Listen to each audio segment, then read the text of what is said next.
I'm wandering the streets of a city that's taken the world by storm with a bowl of noodles.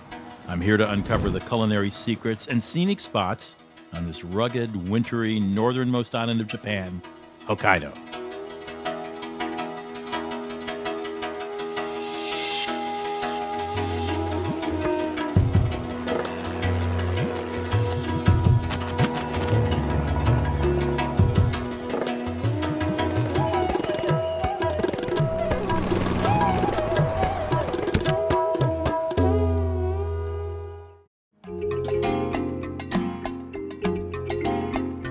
Enormous national parks, dense forest, and rugged coastline, this is Japan's wild, untamed island.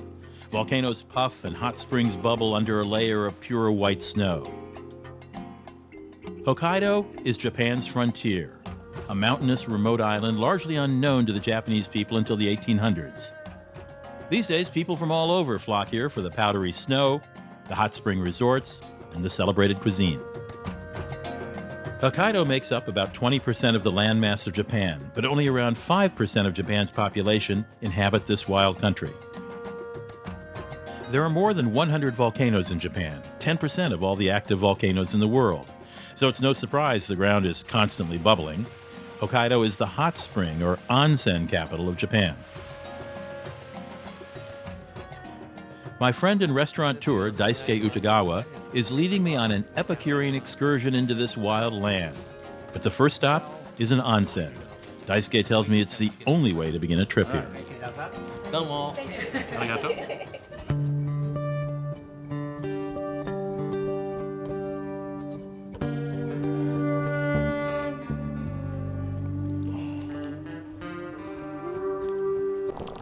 Out of the bath into the frying pan. Sapporo, capital. Population, around 2 million. Its pastime, ramen. There are hundreds of ramen shops in this city. People support their ramen like a baseball team. There's a toughness to the people of Sapporo, but also a warmth born out of living together in a harsh environment. The sense of being a frontier town still lingers at the Tanuki Koji arcade. In the 1870s, merchants set up shops here in this wild, undeveloped town. Today, the arcade keeps the weather out and the shoppers in. Outside, it's freezing. No wonder that Sapporo takes to soup. Daisuke's favorite ramen shop is outside of the city proper. The chef at Osho is a genuine shokunin, Daisuke tells me. Shokunin means artisan or craftsman, but there's a lot more to it. The deeper meaning. This is the owner, and this is his next generation. Oh my goodness, his son. You're both the chefs. They're both the chefs. That's right. All right. The shokunin feels both a spiritual and social obligation to prepare the food for us. He respects the material. He pays very precise attention to the ingredients. It's a way to respect all the producers, the flour mill workers, noodle makers, the farmer who grows the vegetables for the toppings. They are the unsung heroes of Japanese cuisine.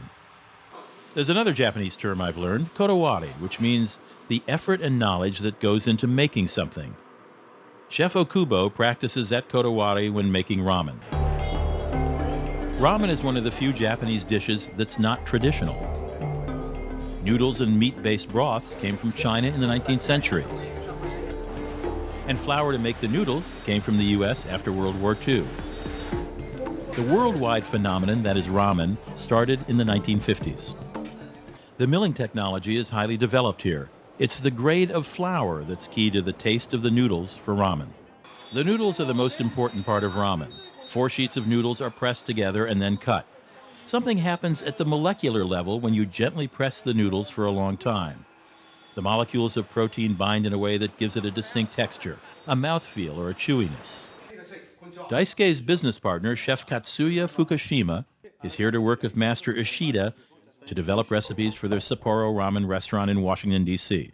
Tell me about ramen generally for someone who might never have tasted it. The 4 essential components of ramen are stock, noodles, tare, which is the sauce or flavoring, and the aromatic oil. A bowl of ramen is a contradiction. You have the fresh and the aged all there, and that's why it's so addictive. Also, because every bite is different, our mind is always working, it's always stimulated. And then ramen is highly nutritious with lots of amino acids in soup form, which is easiest to digest. Your body recognizes that it's good for you. And all that comes back to nature. Ramen warms you up in the cold spring in Hokkaido. Siberian winds dip into the Sea of Japan and dump heaps of powdery snow all winter long here in Hokkaido. The number of words for snow in Japanese constitutes a blizzard in themselves. There's a word for first snow, a word for light snow, flying snow, a snowstorm, even a word for the sunny morning after a snowstorm. You may not think of Japan as a destination ski area, but Niseko, located southwest of Sapporo, is one of the most popular ski resorts in Asia with deep snow that people call champagne powder. A trip down the slopes of Niseko takes in the glory of the perfect volcano, Yote, across the way. Ski, onsen ramen, whiskey. Hold on. Scottish whiskey in Japan? Oh yeah. The world discovered Japan's whiskeys some time ago. In fact, Japan regularly wins top honors in international competitions for its Scottish-style whiskey. Japanese whiskey production largely comes down to one guy, Masataka Taketsuru. He was sent to study whiskey in Scotland in 1918. He even enrolled in the University of Glasgow to study chemistry.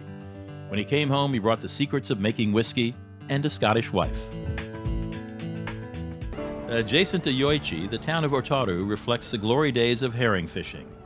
In its heyday, Otaru was rolling in money. The sea teemed with fish, and banks, many of them made of stone, teemed with cash. The herring wealth was so great that the neighboring town of Otaru was called Zenibako, literally the money box. But the herring moved on, and so did the money. All of Hokkaido was originally inhabited by the Ainu people, hunters and gatherers with a tradition of tattooing. The lovely Shakotan Peninsula and its misty shores evoke Hokkaido's distant past. Nature is good to Hokkaido. We're headed south to experience the rich seafood. There are onsen everywhere, and volcanoes loom large. We're encamped at the Hotel Windsor. Look one way, and you're looking at Lake Toya, a caldera. Look the other way, and there's the wild sea. These volcanoes aren't dormant either. They're constantly having minor eruptions. In fact, Japan leads the world with more than 1,200 eruptions since anyone started counting. In 1943, after a series of earthquakes, a lava dome called Mount Showa Shinzan suddenly burst up in a farmer's field.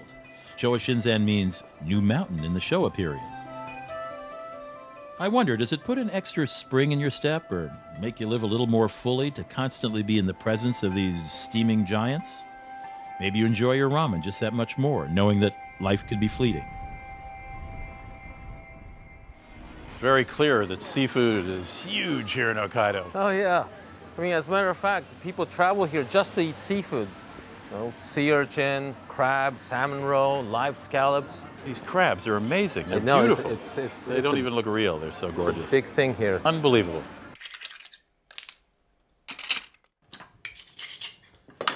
And what are these? They're all parts of scallops. This is the roe. Ah, the roe, right. This is sort of the gasket part. It's all edible. The only part you don't eat is that black part. And it pops open at some point? Yeah, it's very simple. And it took 2 years for these to get to this size. Ooh, look at that. They're beautiful. Do you put the whole thing in your mouth at once? Or? No, you would sort of bite off bits and pieces because different part tastes differently. But you can eat the whole thing. Right. Okay, Yeah. got it. 焼いても味が変わってうまいですね。 The king of all scallops. The finest scallop I've ever eaten in my long, long life of eating fish. And the work that they put in to make this is just incredible. From the surf to the turf. East of Sapporo lies a vast flatland, unusual in this mountainous country. Daisuke tells me the finest vegetables in the world are cultivated here. We're in search of the Nagaimo, a large yam. It's early spring and the farms are covered in snow, but before long this area will be a cornucopia of wheat, potatoes, beans, and sugar beets. The climate's harsh, but the soil is rich. Underneath the snow, the Nagaimo is ready to harvest. A local farmer, Fujita-san, showed us what they look like. Konnichiwa. What's going on down here? Well, these are Nagaimo, and as you can see, they have to dig this trench to harvest it because you can't just yank them from the ground. They're over 3 feet long. Therefore, these trenches are dug, they go down there, and by hand, they dig them out, sort of like archaeological dig. They pull them almost out from the side. That's right. Oh my goodness, I can't believe the size of this. This is enormous. This is huge. I had no idea it was this large. At the Farmers Collective, we get a chance to taste the results of all this hard work. Nagaimo, they're highly nutritious, and you can eat them raw, or you can eat them cooked. Both are great. Oh, look at that. Nagaimo. This is This is called yamakake. It says how sweet this is. it's very pleasant. It's boiled Nagaimo, then they make it into mash. They add a little bit of potato starch. Okay. They knead it, and then they make it into that shape.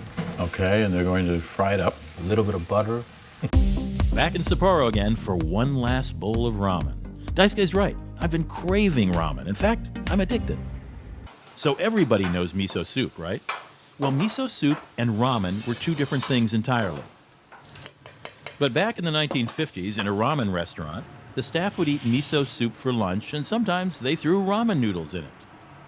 When the customers saw this, they started demanding it. But the owner didn't want to put it on the menu because he didn't think it was good enough. An American diplomat living here encouraged him to do it, and finally he relented. The rest is history. Time to concentrate.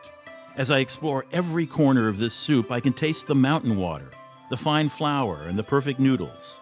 It's steaming like the bubbling onsen, and fiery hot like Hokkaido's majestic volcanoes. And like all the cuisine from Hokkaido, it's rich with the kodawari of the unsung heroes, the artisans who never stop striving to be better.